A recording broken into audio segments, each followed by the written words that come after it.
We spend so much of our lives looking for love, right? Like it's something out there in the world that we have to find. But what if we've been looking in all the wrong places? Today, we're going to explore a totally different path, conscious relating. And it's a journey that isn't about finding love, but about coming home to the love that's already inside of us. I mean, just let that sink in for a second. What if this whole frantic search we're on is based on a huge misunderstanding? What if love isn't some prize you have to go out and win, but it's actually an internal state of being, just waiting for you to notice it? This one little shift in perspective, well, it's the key to everything we're going to talk about. So, where do we even begin a journey like that? Well, the first and honestly the most crucial step in conscious relating is realizing that it all starts right here, inside of you. Before we can ever hope to truly connect with someone else, we have to be willing to connect with ourselves first. And look, this isn't some casual question you just ask yourself once and move on. No, this is a deep, really honest investigation. It means you actually have to pause, take a breath, and feel what you're feeling, think what you're thinking, and get brutally honest about what's going on in your inner world without all that judgment we usually pile on. This right here, this really gets to the heart of it all. Our inner world can pretty much be boiled down to two basic states. Over on one side, you've got this feeling of being broken or empty or hollow. And that's what makes us constantly reach outside of ourselves for comfort, for validation.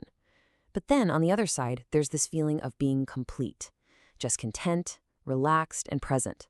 And that state, it doesn't need a thing from the outside. It's just open to whatever resonates.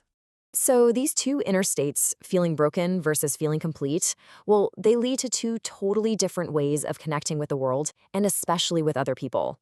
Let's really dig into these two paths, reaching versus resonating. Okay, so the path of reaching, that's what happens when we're operating from that place of lack, that feeling that something's missing. We're basically looking for someone else to fill a void, to soothe our fears, to tell us we're okay. And the connections we make from that place, they're often built on the really shaky ground of old wounds or what we expect from the future, not on what's actually happening right now. But the path of resonating, oh man, that is a whole different world. See, it comes from a place of inner wholeness. So here, connection isn't about neediness. It's about a mutual meeting of two complete people.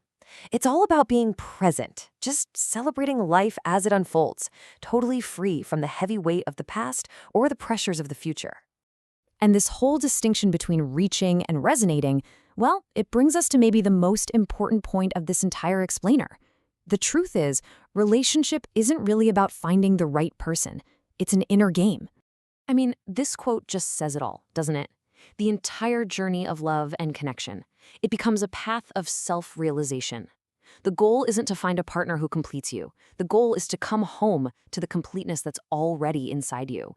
And this is what homecoming is all about. It's that huge, life-changing moment of recognition that you are the love you've been so desperately searching for. And when that clicks, the frantic chase just ends. And then, almost like magic, you start seeing reflections of that love everywhere you look. Just think about that for a second. Love is already content. It isn't restless. It's not needy. It's kind of like the sun. The sun doesn't have to go out and capture things to shine on. It just shines. It just radiates. So the work isn't to go out and find love, but to simply realize it's been right here, right now, inside you all along. Now, when we start to tap into this love that's already in us, something really powerful starts to happen. It's not just a nice, warm feeling. No, it's an active, healing force that basically starts to clean house in our inner world. And this love, it doesn't just bulldoze over our past pain or pretend our shadows aren't there. Instead, it's like this gentle, illuminating light. It just tenderly shines on all the parts of ourselves we might have pushed away or ignored or been ashamed of for years. And this breaks down that healing process so well. It starts with the presence of love just arising from within you. Then, that light starts to illuminate your wounds and shadows. And here's the key. It doesn't try to fix them. It simply invites those forgotten parts back into the whole. It's a process of radical inclusion. And as that happens, the healing just occurs naturally, without any force, which allows even more of that natural love to radiate out. So let's be crystal clear about this. This is not about waiting for someone to come along and rescue you. It's about you recognizing the parts of yourself that have been left behind in the dark and finally offering them your own love, your own acceptance, your own care. The healing power is and always has been within you.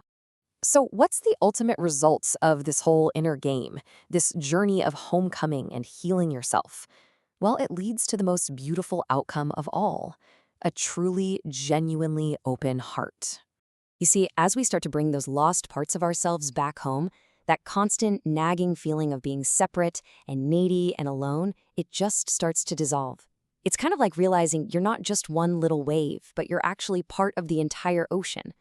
We wake up to the reality that we are part of this huge interconnected energy, that we are, in fact, connection itself. And this is the beautiful paradox in all of this. When we start operating from that inner space of real contentment, we stop desperately reaching and we start effortlessly resonating. And then the people and connections that show up in our lives, they become this perfect mirror, reflecting the open, loving heart that we finally come home to in ourselves. So I'll leave you with this question to carry with you.